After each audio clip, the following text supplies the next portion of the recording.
Oke, selanjutnya kita akan membahas terkait dengan konsep dasar. Nah, dalam persamaan dasar akuntansi juga memiliki konsep dasar. Konsep dasar ini digunakan untuk menyusun laporan keuangan. Nah, dalam menyusun laporan keuangan, adanya konsep-konsep dasar untuk membantu keseragaman penyediaan laporan akuntansi untuk seluruh perusahaan yang berbeda-beda. Nah, konsep-konsep itu adalah sebagai berikut. Yang pertama, ada konsep entitas usaha, di mana konsep ini menghendaki pemisahan secara tegas antara perusahaan dengan pemilik. Sehingga untuk perusahaan perseorangan dan usaha bersama hendaknya dibuat satu pos yang menjelaskan hubungan antara pemilik dan perusahaan. Seperti ada rekening pribadi perusahaan atau rekening khusus operation perusahaan tersebut. Nah, yang kedua ada konsep keberlangsungan usaha. Konsep ini menghendaki adanya dasar pemikiran bahwa suatu perusahaan yang didirikan itu untuk jangka waktu yang tidak terbatas. Nah, yang ketiga ada konsep dasar keuangan. Di dalam konsep ini menghendaki agar penyusunan laporan keuangan menggunakan kesatuan unit pelaporan. Misalkan menggunakan mata uang yang berlaku di negaranya, seperti rupiah, dolar, atau sebagainya. Sehingga ada kesatuan pemahaman antara pembaca laporan keuangan. Kemudian yang keempat, adanya konsep realisasi penghasilan. Nah, konsep ini menyatakan bahwa realisasi penghasilan adalah ketika adanya penjualan atau penyerahan jasa, bukan pada saat pembayaran. Sehingga pada saat adanya penyerahan jasa atau barang, nah itu sudah diakui sebagai realisasi penghasilan. Yang kelima adanya konsep harga pokok. Nah, konsep ini ada untuk mengukur aset sebesar nilai perolehan awalnya dan pengakuan liability sebesar nilai yang harus dibayar ketika jatuh tempo. Dan yang keenam, ada konsep menandingkan antara penghasilan dan biaya.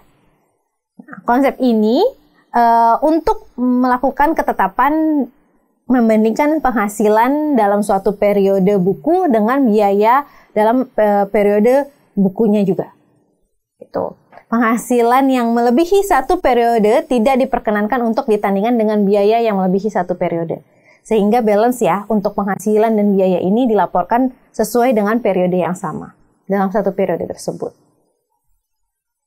Nah, yang ketujuh adanya konsep tidak memihak. Nah, konsep ini menghendaki bahwa semua pos yang dicantumkan dalam laporan keuangan harus didukung oleh bukti-bukti yang objektif. Yang kedelapan ada konsep konsistensi. Nah, konsep ini adalah menghendaki penggunaan metode-metode secara tepat dari satu periode ke periode selanjutnya, sehingga tidak ada perubahan-perubahan di setiap periodenya. Dan yang kesembilan ada konsep penjelasan atau pengungkapan. Nah, konsep ini menghendaki juga agar laporan keuangan mencakup informasi yang diperlukan untuk penyajian yang terbuka.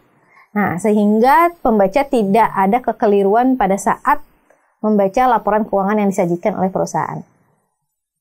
Nah, yang ke-10 adanya konsep materialitas. Nah, konsep ini merupakan pelengkap dari konsep penjelasan. Yang ke-11 ada konsep hati-hati. Nah, dalam laporan keuangan tidak diperkenankan menunjukkan aset di atas harga pokoknya.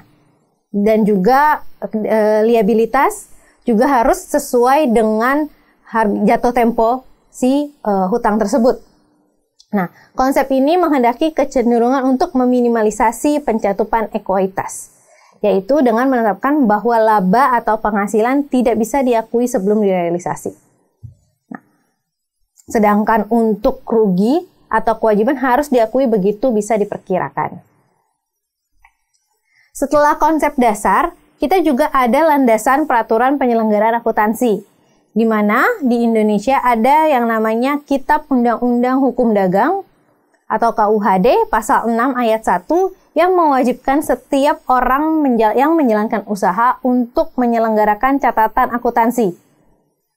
Nah, selain itu, Di dalam KUHD pasal 6 ayat 2 dinyatakan pula bahwa pengurus setiap tahun diwajibkan untuk membuat neraca dalam laporan-laporan lain yang harus selesai dibuat dalam jangka waktu selambat-lambatnya 6 bulan tahun berikutnya. Nah, dari pasal-pasal tersebut ada informasi bahwa informasi laporan keuangan adalah hal yang penting untuk perusahaan bagi manajemen sebagai pertanggungjawaban maupun pihak-pihak lain sebagai sarana pengambilan keputusan. Nah, selain itu ada Undang-Undang Nomor 6 Tahun 1983 tentang Ketentuan Umum Tata Cara Perpajakan.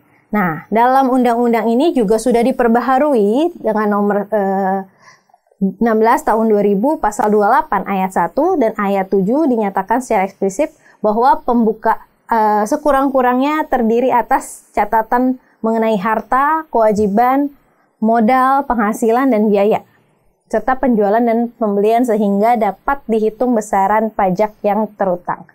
Kesimpulannya, dalam pelaporan akuntansi ini memang wajib diselenggarakan untuk sarana perusahaan menginformasikan keadaan perusahaannya kepada manajemen dan juga sebagai sarana pengambilan keputusan.